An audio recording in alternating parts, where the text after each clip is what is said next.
नमस्कार सभी पेंशनधारकों का स्वागत करते हैं एक बार फिर से हमारे इस YouTube चैनल पर।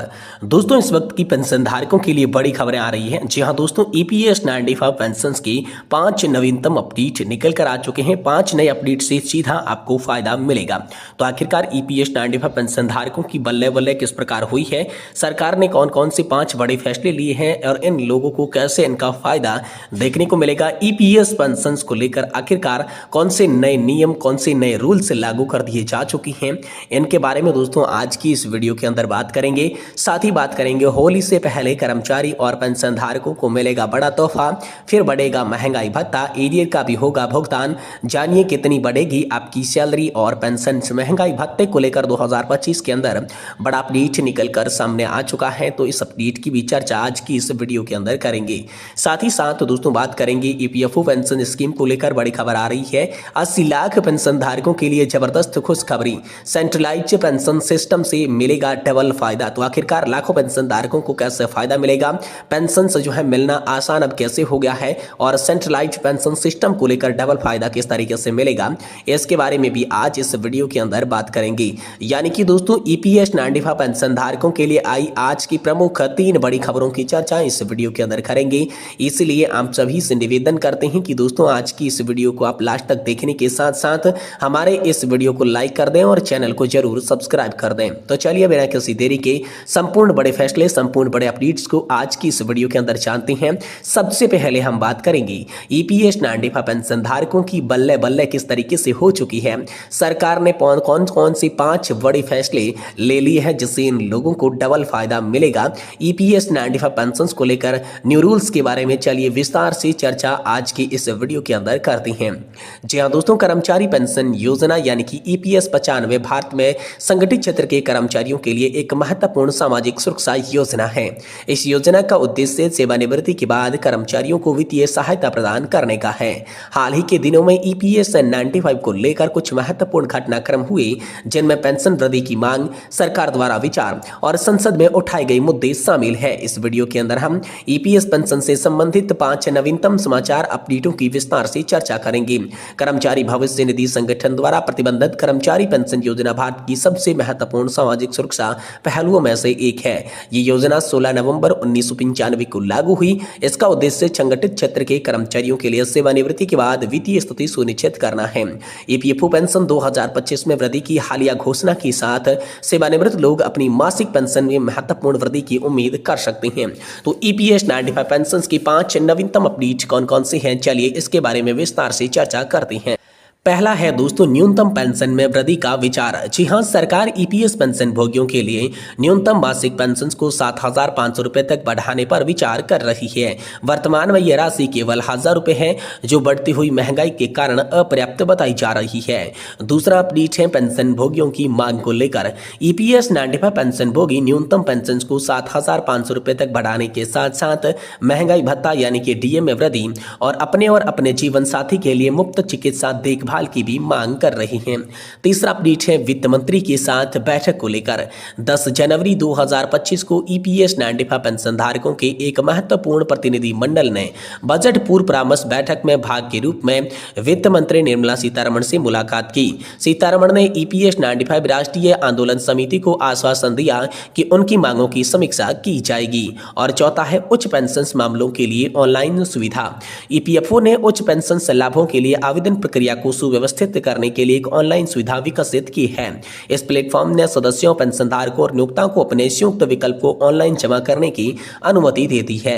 और 5वें बदलाव की बात करें तो केंद्रीकृत पेंशन भुगतान प्रणाली यानी कि 1 जनवरी 2025 से कर्मचारी भविष्य निधि संगठन EPS ने केंद्रीकृत पेंशन भुगतान प्रणाली यानी कि CPPS के प्रस्ताव को मंजूरी दी है।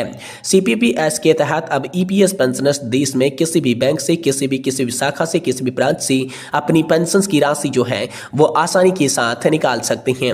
EPS पेंशन वृद्धि 2025 के महत्व की बात करें तो केंद्र सरकार ने केंद्रीय बजट 2025 में कर्मचारी भविष्य निधि और साथ ही EPS के तहत योगदान के लिए वेतन सीमा को 15,000 से बढ़ाकर 21,000 रुपए करने का प्रस्ताव किया है। इस प्रस्तावित वृद्धि से EPS 95 के तहत पेंशन गणना सकारात्मक प्रभाव पड़ेगा। वर्तमान में EPS 95 के तहत अधिकतम पेंशन 7,500 रुपए प्रति माह है, जो कि नई वेतन सीमा के क्रियान्वयन के बाद 10,050 रुपए तक बढ़ सकती है। इसके अतिरिक्त ईपीएस पेंशन धारकों के लिए राष्ट्रीय आंदोलन समिति ने सरकार से न्यूनतम पेंशन 1,000 रुपए से बढ़ाकर 7,500 रुपए करने का अनुरोध किया। अगर यह अनुरोध लागू होता है तो देश के 78 लाख पेंशन धारकों को यहां पर बम्पर फायदा होने वाला है। साथ ही दोस्तों, होली से पहले कर्मचारी और पेंशन धारकों को मिलेगा तोहफा, फिर बढ़ेगा महंगाई भत्ता, एरियर का भी होगा भुगतान। जानिए कितनी बढ़ेगी आप सभी की सैलरी और पेंशन। महंगाई भत्ते को लेकर आप सभी के लिए बड़ा अपडेट आ रहा है। एक तरफ संसद में केंद्र की मोदी सरकार ने 18 महीने के लंबित डीए एरियर का भुगतान करने से साफ इनकार कर दिया, वहीं दूसरी तरफ अब केंद्रीय कर्मचारी और पेंशन धारकों को महंगाई भत्ता वृद्धि का इंतजार है, जो जनवरी 2025 से बढ़ाया जाना है। दरअसल केंद्र सरकार द्वारा हर साल में 2 बार केंद्रीय कर्मचारी और पेंशन धारकों की महंगाई भत्ते और महंगाई राहत की दरों में संशोधन किया जाता है, जो अखिल भारतीय उपभोक्ता मूल्य सूचकांक इंडेक्स के 6 माही आंकड़ों पर निर्भर करता है। यह वृद्धि हर साल जनवरी जुलाई से की जाती है, जिसका ऐलान मार्च और अक्टूबर के आसपास होता है। जनवरी से कितने प्रतिशत बढ़ेगा महंगाई भत्ता, इसके बारे में बात करें तो जनवरी 2025 से महंगाई भत्ता बढ़ाया जाना है, जो कि AICPI इंडेक्स जुलाई से दिसंबर 2024 यानी कि 6 माही आंकड़ों पर निर्भर करेगा। जुलाई से नवंबर तक के आंकड़ों पर गौर करें तो AICPI इंडेक्स अंक 144.5 से डीए का स्कोर 55.5 पहुंच गया। ऐसे में डीए में 3% की वृद्धि होना तय है। हालांकि अभी दिसंबर 2024 के आंकड़े आना बाकी है। इसके बाद फाइनल होगा कि 2025 में जनवरी में कितने फीसदी तक का डीए बढ़ जाएगा। नई दरों का ऐलान होली के आसपास होने का अनुमान है, क्योंकि यह जनवरी 2025 को लागू होगा। ऐसे में 2 महीनों का एरियर भी मिलेगा। यह वृद्धि 7वें वेतन आयोग के तहत की जाएगी। इससे 48 लाख केंद्रीय कर्मचारी और 69 लाख पेंशन भोगी जो है वो लाभान्वित होंगे। तो डीए हैक पर कितनी आखिरकार सैलरी बढ़ेगी, चलिए इसके बारे में बात करें। तो डीए और डीआर में बढ़ोतरी का कैलकुलेशन औद्योगिक श्रमिकों के लिए अखिल भारतीय उपभोक्ता मूल्य सूचकांक की 12 महीनों की औसत पर हुई वृद्धि के आधार पर किया जाता है। सरकार अमूमन हर साल जनवरी और जुलाई के इन 2 भत्तों में संशोधन करती है। केंद्र सरकार के कर्मचारियों को डीए ऐसा होता है कैलकुलेट, तो डीए कैलकुलेट करने के लिए पिछले 12 महीनों के औसत को लिया जाता है, गुणा 100 से किया जाता है।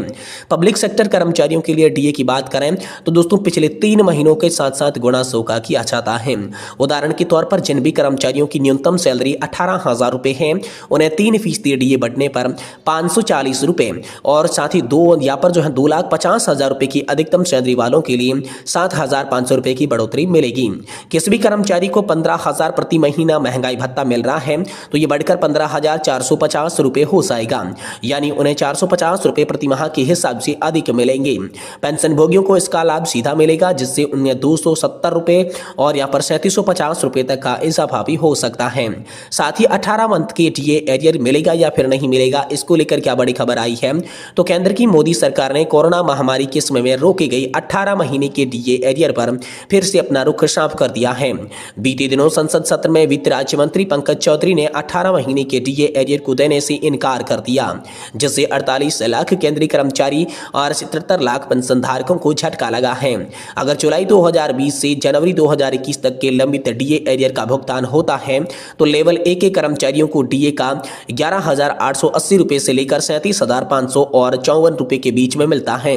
वहीं लेवल 13 जो 7वें वेतन आयोग के पे स्केल के हिसाब से माने तो 1,23,000 से यहाँ पर जो है 2,15,900 रुपए और लेवल 14 की पे स्केल के अनुसार कैलकुलेशन करें तो एक कर्मचारी के हाथ में 1,44,200 रुपए से 2,18,000 रुपए तक राशि जो है वो आ सकती है। लेकिन 18 महीने का डीए एरियर का देने का सरकार का कोई भी मूड नहीं नजर आ रहा है और इसी को लेकर यहाँ पर संसद सत्र के दौरान वित्त राज्य मंत्री पंकज चौधरी ने 18 महीने से डीए एरियर देने का साफ इनकार कर दिया है, जो सभी कर्मचारी और पेंशनधारकों के लिए एक बुरी खबर बताई जा रही है।